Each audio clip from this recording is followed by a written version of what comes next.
আল্লাহ রাব্বুল আলামিন বলেন, ইয়া আইয়ুহান নাস ক্বাদ জাআকুম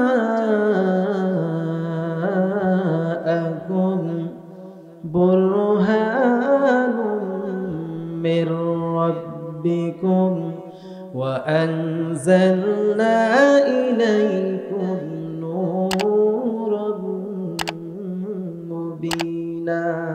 আল্লাহু আকবার। আল্লাহ রাব্বুল আলামিন ডাক দিয়ে বলেন, পৃথিবীর মানুষ, আমি আল্লাহ রাব্বুল আলামিন তোমাদের রবের পক্ষ থেকে আমি আল্লাহ একটা কোরআন নামক সংবিধান দিয়ে দিলাম। এই সংবিধান দিয়ে যদি তোমরা তোমাদের জীবনটাকে পরিচালিত করতে পারো,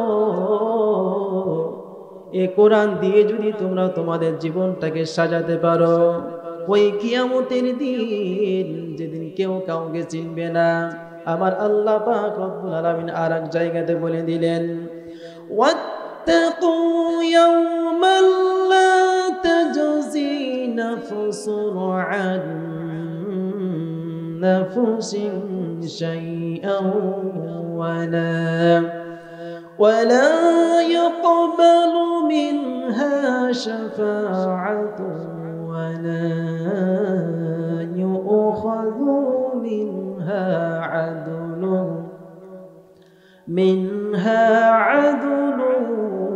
ولا هم ينصرون। আল্লাহ রাব্বুল আলামিন ডাক দিয়ে বলে, বান্দারে ভয় করো, ওই দিনকে ভয় করো যেদিন কেউ কাউকে চিনবে না, কারো সুপারিশ গ্রহণ করা হবে না, কোনো কিছু বিনিময় গ্রহণ করা হবে না, এবং কেউ কারো কাছ থেকে সাহায্য নিতে পারবে না। কথা বলেন ঠিক কিনা?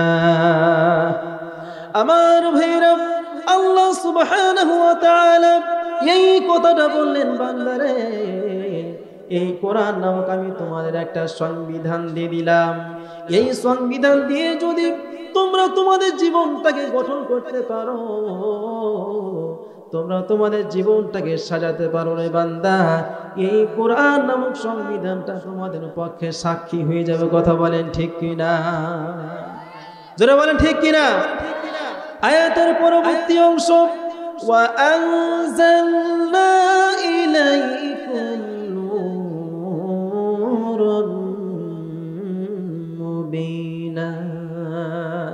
আল্লাহ রাব্বুল আলামিন বলে, বান্দারে আমি আল্লাহ এমন একটি আলোকবর্তিকা দিয়ে দিলাম, যে আলোকবর্তিকা তোমাকে আলোর পথ দেখাবে, তোমাকে সঠিক রাস্তা দেখাবে। কথা বলেন ঠিক কিনা? আপনি কিভাবে ব্যবসা করবেন সে পথ কে দেখাবে? আল কোরআনুল কারীম। আপনি কিভাবে পিতামাতার সঙ্গে ব্যবহার করবেন সে পথ দেখাবে কোরআন। আপনি কিভাবে স্ত্রীর সঙ্গে ব্যবহার করবেন সে পথ দেখাবে কোরআনুল কারীম। আপনি কিভাবে সমাজে বিচার সালিশ করবেন সে পথ দেখাবে কোরআনুল কারীম। আপনি কিভাবে রাষ্ট্রটাকে পরিচালনা করবেন সে পথ দেখাবে কোরআনুল কারীম।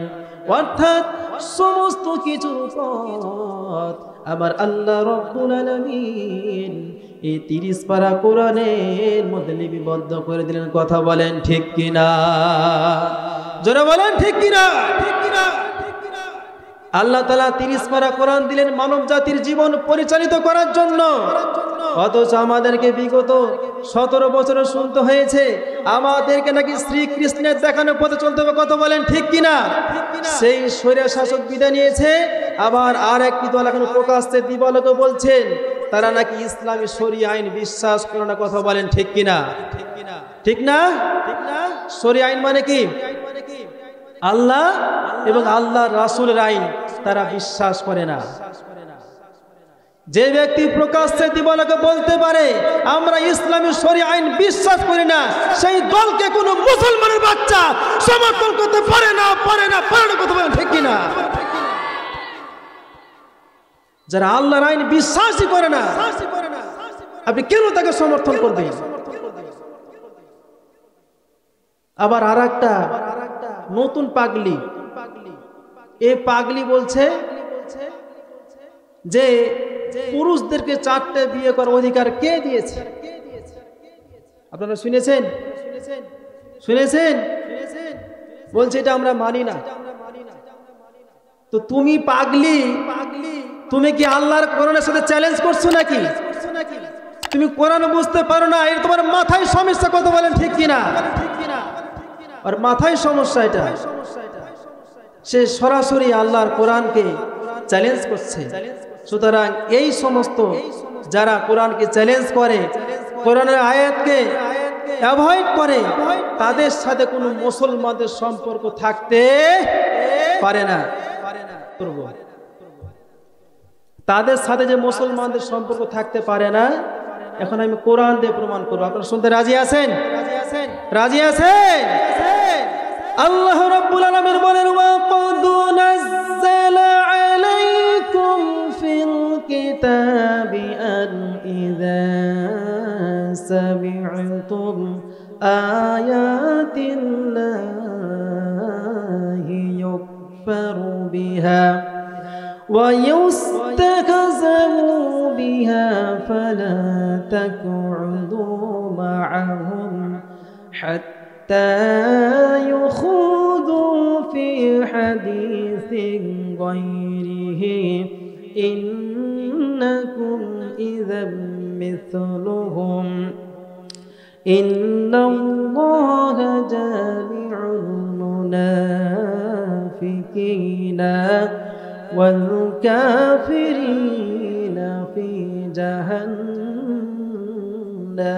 جميعا। আমার ভাইরা, সূরাতুন নিসা 140 নম্বর আয়াতে আল্লাহ তাআলা জানিয়ে দিলেন, কোন ব্যক্তি নিজেকে মুসলমান দাবি করার পরে ওই সমস্ত মিটিং এ বসতে পারে না, ওই সমস্ত সমাবেশে বসতে পারে না, ওই সমস্ত বৈঠকে বসতে পারে না, ওই সমস্ত মিটিং এ যেতে পারে না, যেই মিটিং এ যেই সমাবেশে আমি আল্লাহ রাব্বুল আলামিনের আয়াতের বিরুদ্ধে কথা বলা হয়, ওই সমস্ত মিটিং এ সমাবেশে কোন মুসলমান মায়ের সন্তানেরা বসতে পারে না। কথা ঠিক আছে কিনা? আমি দলিল দিলাম না? দলিল দিয়েছি না? সূরাতুন নিসা কত বলেন? 140 নম্বর আয়াত। আপনারা বাড়ি গিয়ে একটু মিলাবেন। এরপরও কিছু ব্যক্তি বলবে, হুজুর এগুলো রাজনীতি করছে, সুতরাং এগুলো আমরা বিশ্বাস করি না। এখানে আমি রাজনীতি করলাম? প্রিয় ভাইয়েরা, আমি কোরআনের দলিল দিয়ে কথা বললাম।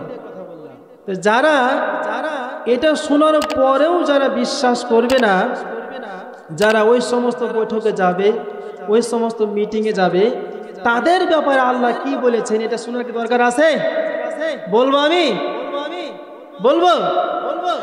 আল্লাহ রাব্বুল আলামিন পরবর্তী অংশে বললেন, ইন্নাল্লাহা জামিউল মুনাফিকিনা ওয়াল কাফিরিনা ফি জাহান্নাম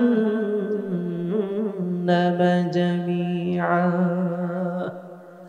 আল্লাহ রাব্বুল আলামিন বললেন, এরপর এই ঘোষণা দেওয়ার পরেও যারা ওই সমস্ত মিটিংয়ে গিয়ে বসবে, ওই সমস্ত সভাতে যে যারা বসবে, যে সভাতে আমি আল্লাহর বিরুদ্ধে শিরিক করা হয়, আমি আল্লাহর আয়াতের বিরুদ্ধে কথা বলা হয়, এই ঘোষণা দেওয়ার পরেও যারা ওই মিটিংয়ে বসবে, আমি আল্লাহ পাক রব্বুল আলামিন তাদেরকে আর মুনাফিককে, কাদের?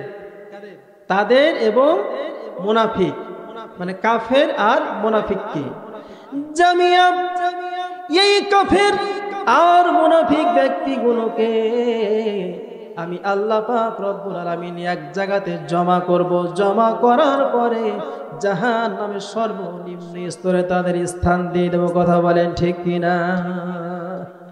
ঠিক না ভাইরা? প্রিয় ভাইরা, আসুন আমার আজকে আলোচনা করব আপনাদের সামনে আল্লাহ রাসূল সাল্লাল্লাহু আলাইহি ওয়াসাল্লাম কাল কিয়ামতের দিন কিছু মানুষের বিরুদ্ধে মামলা করবে। আমি সামারাইজ করে তিন শ্রেণীর মানুষের কথা বলবো, আপনারা শুনতে রাজি আছেন? প্রিয় ভাইয়েরা, আর আমি কুরআনুল কারীমের একটি আয়াত তেলাওয়াত করেছি, সে আয়াতকে সামনে রেখে এবং আজকে যে আলোচনা ইনশাআল্লাহ আমি যথাযথভাবে করার চেষ্টা করব।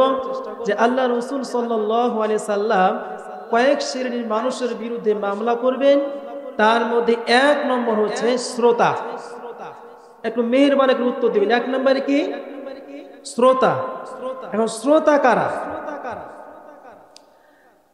আপনার এই শ্রোতা মানে আজকে যে আলোচনা আমিও কিন্তু ছাড় পাবো না। আপনারা ভাবেন না যে আপনি হুজুর আপনি ছাড় পেয়ে নেবেন না, আমিও কিন্তু পড়ে যাব, আজকে সবাই পড়বে। তাহলে এক নাম্বার কি? শ্রোতা। শ্রোতা কি?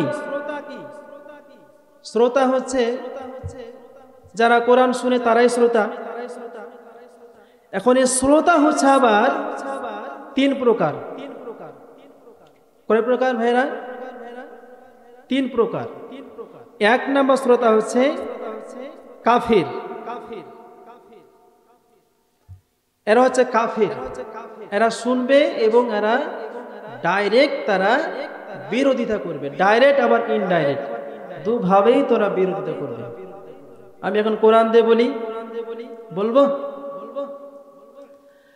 আল্লাহ রাব্বুল আলামিন বলেন, ওয়া ক্বালাল্লাযীনা কাফারু লা তাসমাউ লিহাযাল কুরআনি ওয়ালগাউ ফীহি লাআল্লাকুম তাগলিবুন। আল্লাহু আকবার। ওই আবু জেহেল আবু লাহাব উতবা সাইবা গোপনে তারা মিটিং করলো, না না না, মুহাম্মদকে কোরআন থেকে আলোচনা করতে দেওয়া হবে না। মুহাম্মদ যেখানে কোরআনের আলোচনা করবে আর ওই আলোচনাগুলো যদি শ্রোতাগুলো শুনে তাহলে আমাদের চেয়ার থাকবে না, আমাদের ক্ষমতা হস্তান্তর হয়ে যাবে। না, মুহাম্মদকে কোরআন থেকে আলোচনা করতে দেওয়া হবে না। যে জায়গাতে মুহাম্মদ কোরআন আলোচনা করবে, কোরআন থেকে বয়ান করবে, ওই জায়গাতে গিয়ে তোমরা হট্টগোল গন্ডগোল করে কোরআনের মঞ্চটাকে তোমরা বন্ধ করে দেবে। কথা বলেন ঠিক কিনা? ইতিপূর্বে বন্ধ হয়েছে না হয় নাই? বক্তার কাছ থেকে মাইক কেড়ে নিয়েছে আর অশ্লীল ভাষায় গালিগালাজ করে শালা তোরে দেখে নিব। গত 17 বছর এরকম কথা বলেছে কে বলে নাই? জোরে বলেন।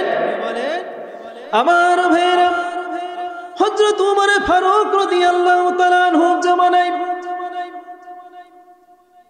হযরত ওমর রাদিয়াল্লাহু তাআলা আনহু রাষ্ট্রীয় কাজ সেরে এসে তিনি বাড়ির মধ্যে প্রবেশ করবেন। নজর করে দেখলেন তার বারান্দার মধ্যে একটা মাসুম বাচ্চাকে 12 টুকরা করা আছে। কয় টুকরা করা আছে? আমি প্রমাণ করব কারা কোরআনের বিরুদ্ধে উচ্চারণ করে, কারা কোরআনের বিরোধিতা করে, এটা প্রমাণ করার জন্য আমি এই ঘটনা ধরলাম। আমার ভাইরা, খলিফাতুল মুসলিমিন হযরত ওমর রাদিয়াল্লাহু তাআলা আনহু নজর করে দেখলেন তার বাড়ির বারান্দার মধ্যে একটা মাসুম বাচ্চাকে 12 টুকরা করা আছে। হযরত ওমর রাদিয়াল্লাহু তাআলা আনহু তিনি হতাশ হয়ে গেলেন। কি ব্যাপার? কার এত বড় সাহস? আমার রাজ্যে কোরআনের রাজ কায়েম করা আছে, কোরআন আমি দেশটাকে পরিচালিত করি, কার এত বড় সাহস রে আমার বারান্দার মধ্যে একটা মাসুম বাচ্চাকে 12 টুকরা করে রেখে দিয়েছে। হযরত ওমর রাদিয়াল্লাহু তাআলা আনহু সেনাবাহিনী পাঠিয়ে দিলেন, যাও জলদি করে যাও, এই মাসুম বাচ্চা হত্যার আসামিকে তোমরা খুঁজে বের করো। এবার সেনাবাহিনী চলে গেলেন মাসুম বাচ্চার আসামি খোঁজ করার জন্য। একদিন নয়, 2 দিন নয়, 3 দিন হয়ে গেল, কোনো আসামি খুঁজে পেল না। হযরত ওমর রাদিয়াল্লাহু তাআলা আনহু তার ঘুম বন্ধ হয়ে গেল, খাওয়া দাওয়া বন্ধ হয়ে গেল, চিন্তায় পেরেশানি তিনি আর টিকতে পারতেছে না। আমি একটা মাসুম বাচ্চার বিচার করতে পারলাম না, আমি আল্লাহ রব্বুল আলামিনের দরবারে কি জবাব দেব? হযরত ওমর রাদিয়াল্লাহু তাআলা আনহু চিন্তায় তার ঘুম হারাম হয়ে গেল, খাওয়া দাওয়া বন্ধ হয়ে গেল, পেরেশানির মধ্যে রয়েছে। যতক্ষণ পর্যন্ত আসামি খুঁজে না পাবো ততক্ষণ পর্যন্ত আমি কোনো খাবার খেতে পারবো না, কোনো খাবার খেতে পারবো না। হযরত ওমর রাদিয়াল্লাহু তাআলার চিন্তায় আছেন। হঠাৎ করে একজন যুবতী মহিলা তার বৃদ্ধা বাবাকে সঙ্গে নিয়ে ওমরের দরবারে হাজির হয়ে গেছেন। মেয়েটি বলে, হুজুর আপনি আজ 3 দিন ধরে অনাহারে রয়েছেন? বলে হ্যাঁ। আপনি 3 দিন ধরে আপনি ঘুমাতে পারেননি? বলে হ্যাঁ। আপনি 3 দিন ধরে আপনি চিন্তায় পেরেশানিতে আছেন? বলে হ্যাঁ। এ খলিফা, আপনি যেই কারণে অনাহারে রয়েছেন, আপনার ঘুম হারাম হয়ে গেছেন। হুজুর আপনি যে আসামিকে খুঁজে বেড়াচ্ছেন, আমি মহিলা নিজেই সেই আসামি, এবং যেই বাচ্চাটাকে 12 টুকরা করা আছে, এই বাচ্চাটাকে আমি নিজেই 12 টুকরা করে আপনার বারান্দায় রেখে এসেছি। শুনতে রাজি আছেন? ওমরের ঘুম হারাম হয়ে গেল।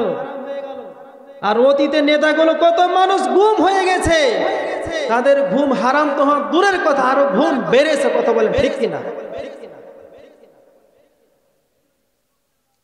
আমার ভাইরা, হযরত ওমর রাদিয়াল্লাহু তাআলা আনহু মেয়েটিকে ডেকে বলে, মেরে কি ব্যাপার, তুমি কেমন কথা বলতেছো? তুমি কার সামনে দাঁড়িয়ে কথা বলতেছো? তুমি কি জানো? বলা হ্যাঁ জানি। তোমার কি হতে পারে তুমি কি এটা জানো? বলা হ্যাঁ জানি। এ খলিফা, আমার কি শাস্তি হবে? আপনি যা শাস্তি দিবেন আমি সব শাস্তিগুলো মাথা পেতে নিব গো। কিন্তু হুজুর আমার কিছু কথা আছে, সেই কথাগুলো আপনাকে শোনা লাগবে। হযরত ওমর রাদিয়াল্লাহু তাআলা আনহু ডাকতে বলে, মেরে কি তোমার কথা আছে জলদি করে বলো। এবার মেয়েটি এবার ওমর রাদিয়াল্লাহু তাআলা আনহুকে কেঁদে কেঁদে বলতে আরম্ভ করলেন, এ খলিফা, আমার 1 নম্বর অন্যায় হলো আল্লাহ রাব্বুল আলামিন আমাকে পৃথিবী জমিনে অনেক সুন্দর করে সৃষ্টি করেছেন। এ খলিফা, আমরা গরিব মানুষ, আমার বাবা বৃদ্ধা, এই বৃদ্ধা বাবাকে লইয়া ওই গভীর জঙ্গলে আমরা কাঠ কাটি, সেখান থেকে কাঠ কাটার পরে বাজারে বিক্রয় করে আমরা আহার করি। খলিফাতুল মুসলিমিন হযরত ওমর রাদিয়াল্লাহু তাআলা আমাকে তারা বাজে প্রস্তাব দেয়, আমার সাথে যৌবন চাহিদা মেটানোর জন্য তারা কুপ্রস্তাব দেয়। আমি তাদের প্রস্তাবে রাজি হলাম না। হঠাৎ করে একদিন ওই 4 জন যুবক আমার বাবাকে গাছের সঙ্গে বেঁধে রেখে 4 জন যুবক মিলে আমাকে তারা ধর্ষণ করলো। বলেন নাউযুবিল্লাহ। এ খলিফা, আমাকে 4 জন যুবক মিলে ধর্ষণ করলো, ফলে আমি গর্ভবতী হয়ে গেলাম। এবার 1 মাস 2 মাস করতে করতে 10 মাস হয়ে গেল। আমার বাচ্চাটা প্রসব হয়ে গেল। বাচ্চা হয়ে গেল, আমি চিন্তা করলাম এটা তো মাসুম বাচ্চা, নিষ্পাপ বাচ্চা, এই বাচ্চা তো কোনো অপরাধ নেই, একে কোনো কিছু করা যাবে না। খলিফাতুল মুসলিমিন, ও হুজুর, এরপর আমি কিন্তু 30 পারা কোরআনের হাফেজা। বারবার আমার সেই আয়াতটা মনে পড়ে যায়, উতুল্লিম বা'দা যালিকা জানিব আকানা দা মালিন ওয়া বানিন।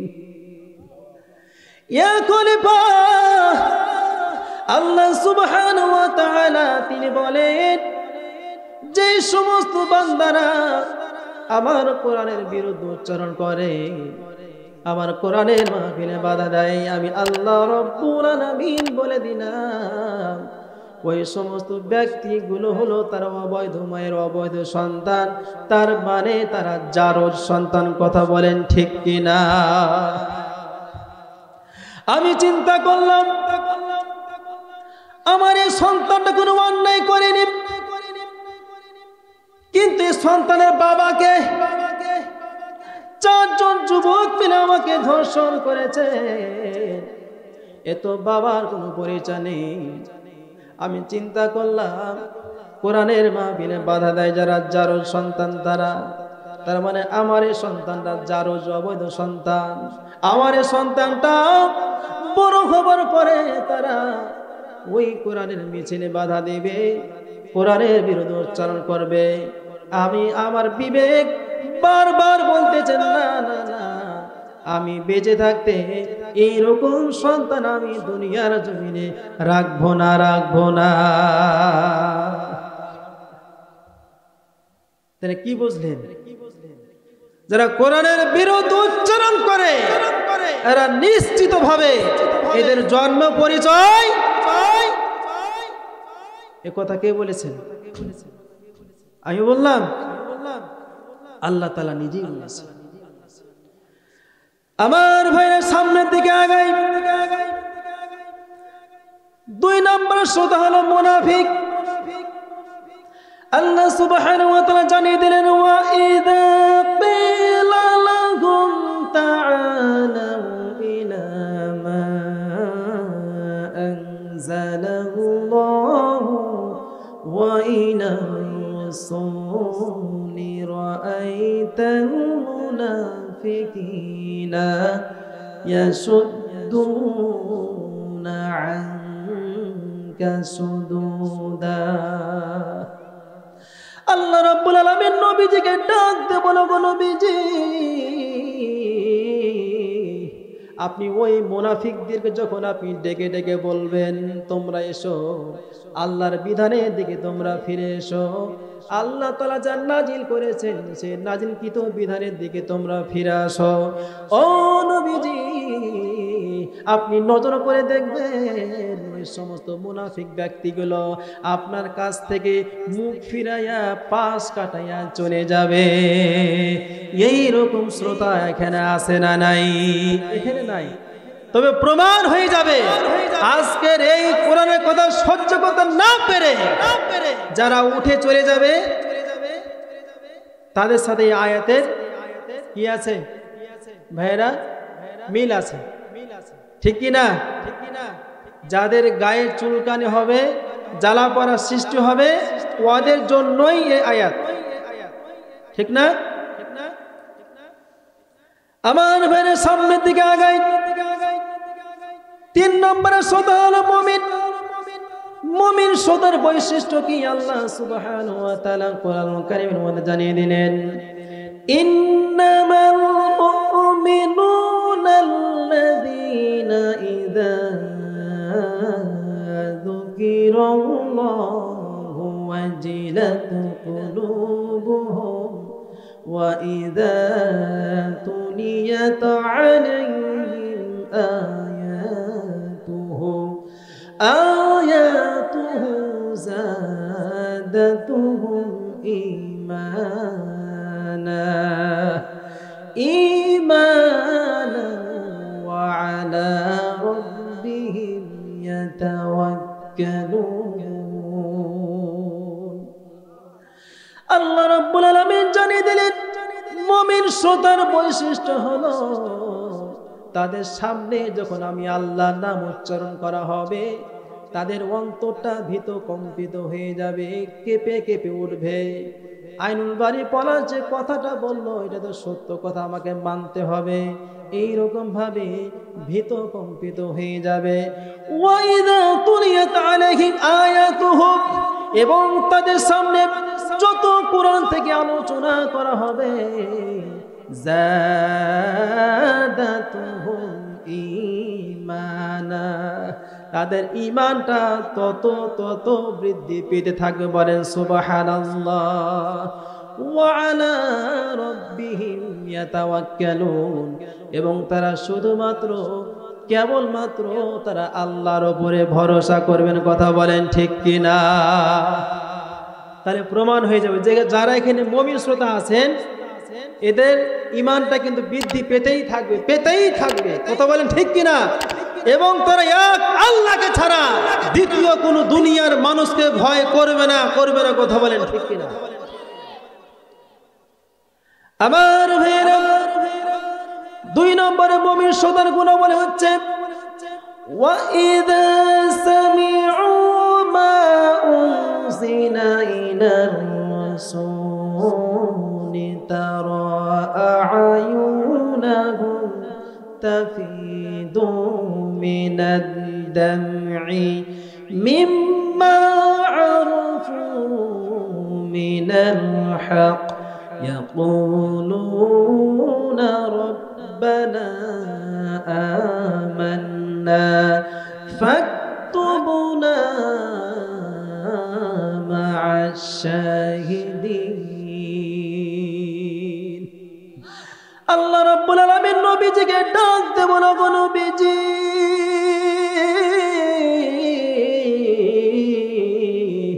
আপনি যখন ওই মুমিন বান্দাদের সামনে যখন আমার কোরআন থেকে আলোচনা করবেন, আপনার উপরে নাজিল হওয়া কোরআন থেকে তাফসীর করবেন, নবীজি আপনি তখন ওই শ্রোতাদের দিকে চোখের দিকে তাকিয়ে দেখবেন তাদের 2 চোখ দিয়ে টপ টপ টপ টপ করে পানি পড়তে থাকবে।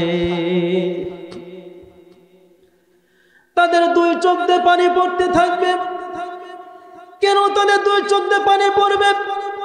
মিম্মা আরাফু, কারণ তারা সত্যটাকে বুঝতে পেরেছে।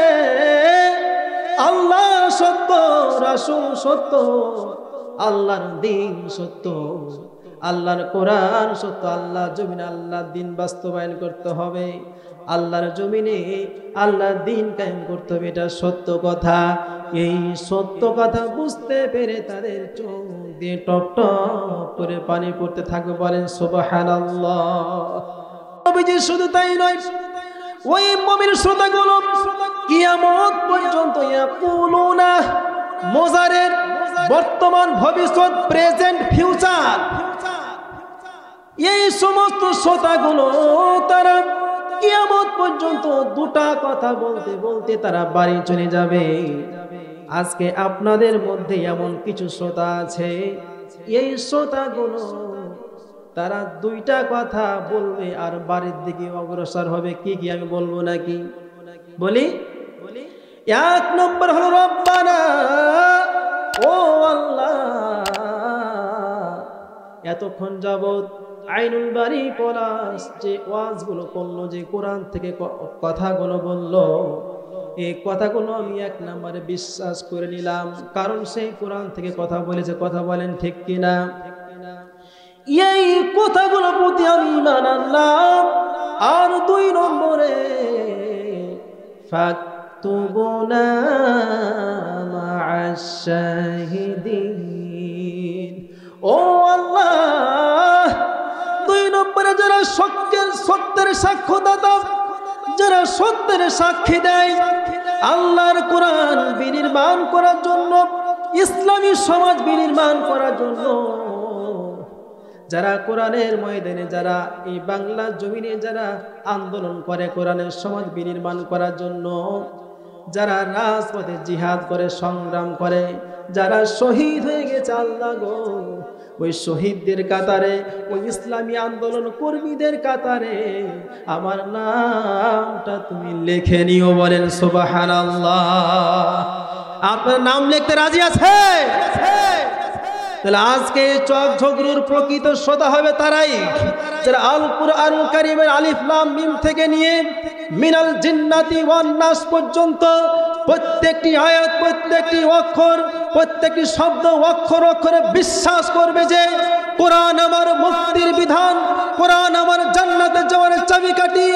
এই কোরআনের সমাজ বিনির্মাণ করতে গিয়ে হযরত সুমাইয়া রাদিয়াল্লাহু তাআলা জীবন দিয়েছেন। কথা বলেন ঠিক কিনা? হযরতে খাব্বাব খুবাইব রাদিয়াল্লাহু তাআলা জীবন দিয়েছেন, মাজ মুআজ রাদিয়াল্লাহু তাআলা জীবন দিয়েছেন। সর্বোপরি বাংলার মানচিত্রে শহীদ আব্দুল মালেক থেকে নিয়ে আল্লামা দেলোয়ার হোসেন সাঈদী পর্যন্ত এই বাংলা জমিনে কোরআনের সমাজ বিনির্মাণ করার জন্য তারা জীবন দিয়ে দিয়েছেন। কথা বলেন ঠিক কিনা? সুতরাং সেই কোরআনের সমাজ বিনির্মাণ করার জন্য আমরা তাদের কাতারে নাম লিখাতে চাই, রাজপথে নামতে চাই, রাজপথে নেমে বাতিলের সাথে মোকাবিলা করে শহীদান শাহাদাতের নজরানা পেশ করতে চাই। কারা কারা চান দুটি হাত তুলে আল্লাহ তাআলাকে দেখান।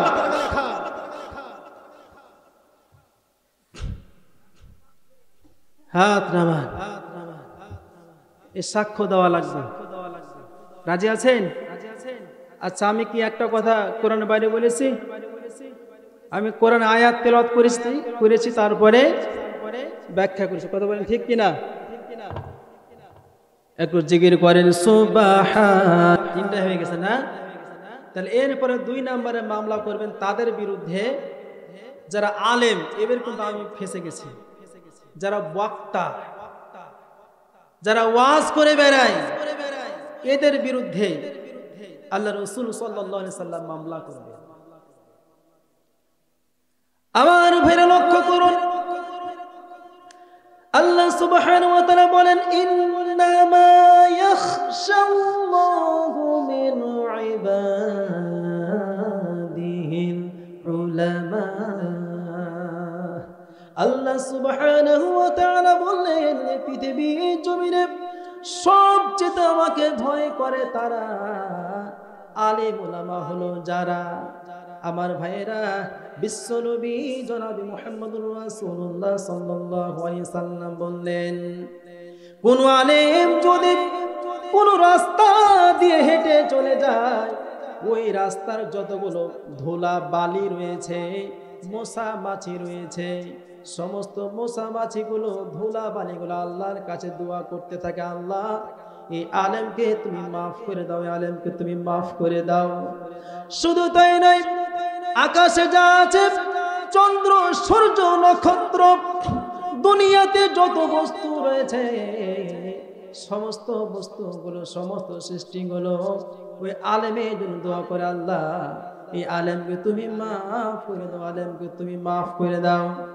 শুধু তাই নয়, কোন আলেম যদি সমুদ্র পাড়ি দেয়, সাগর পাড়ি দেয়, ওই সাগরে যতগুলো সৃষ্টি রয়েছে, মাছ রয়েছে, কচুরি পাড়া রয়েছে, সমস্ত সাগরের সৃষ্টিগুলো ওই আলেমের জন্য ইস্তেগফার করতে থাকে, আল্লাহ এই আলেমকে তুমি মাফ করে দাও।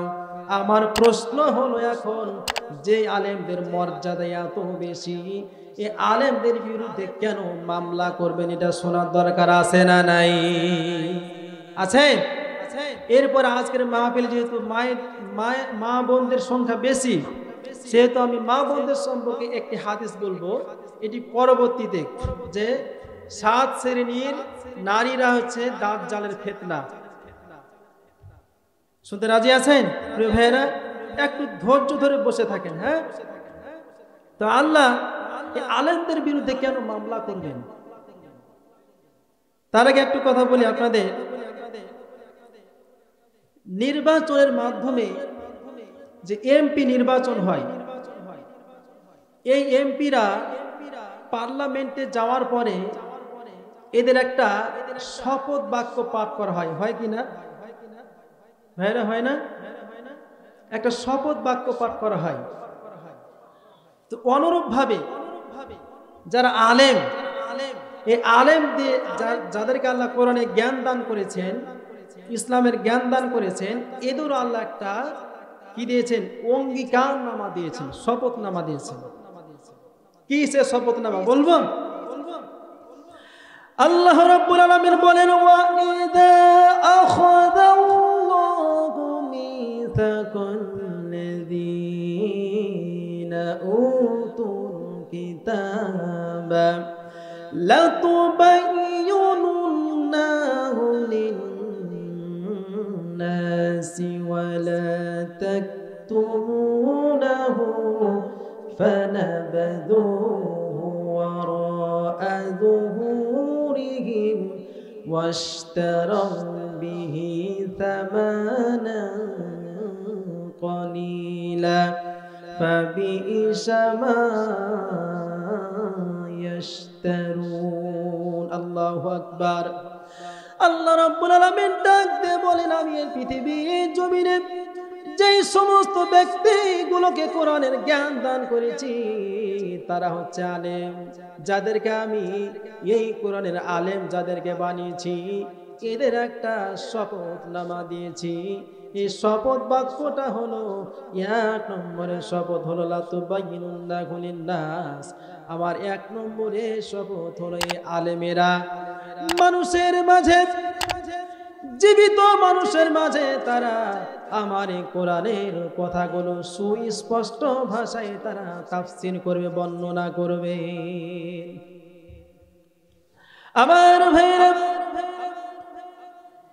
কিন্তু কিছু কিছু আলেম ওয়ালা তাকতুমুনাহু আল্লাহ পাক পরবর্তী অংশে বললেন খবরদার তোমরা গোপন করবে না এই কোরআনের কথাগুলো তোমরা গোপন করবে না ফানাবাদুহু ওয়ারা যুহুরিহিম কিন্তু কিছু কিছু আলেম এই শপথনামাটা তারা ভুলে গেল অঙ্গীকার নামাটা তারা ভুলে গেল ওয়াশতারু বিহি সামানান কলিলা এবং তারা দুনিয়ার সামান্য কিছু মুদ্রার বিনিময়ে আমার কোরআনটাকে বিক্রয় করে দিল কথা বলেন ঠিক কিনা এই রকম আলেম সমাজে আছে না নাই নাই আমি যদি হক কথা বলি আমার সভাপতি রেগে যাবে আমার সেক্রেটারি বেজার হয়ে যাবে আমার ইমামতি চাকরি চলে যাবে আমি ছাওল আমার স্ত্রী বাচ্চাকে নিয়ে আমি কি খাবো আচ্ছা বলেন তো রিজিকের মালিকটা কে রিজিক আসমান থেকে হয় না জমিন থেকে হয় তাহলে নিজে আলেম হয়ে ইমাম হয়ে যদি বিশ্বাস না করে আমার রিজিকের মালিক হলো একমাত্র আল্লাহ এটা বিশ্বাস না করে সে সভাপতিকে রিজিকের মালিক বানিয়ে দিল আমি যদি এখন হক কথা বলি তাহলে এই তাফসীর ময়দানে আমাকে পরবর্তী বছর আমাকে বক্তা হিসেবে নাও নিতে পারে এরকম আশঙ্কা থাকে কি থাকে না এই রকম হয়ে যারা এই সমস্ত কিছু কিছু আলেম ওলামা কোরআনের সঠিক কথাগুলোকে হক কথাগুলোকে তারা গোপন করে নিয়েছে কথা বলেন ঠিক কিনা ফাবিইসা মা ইয়াশতারুন আল্লাহ বলেন হারে ইহা কতই না নিকৃষ্ট কেনা বেচা আছে না এরকম আলেম আছে না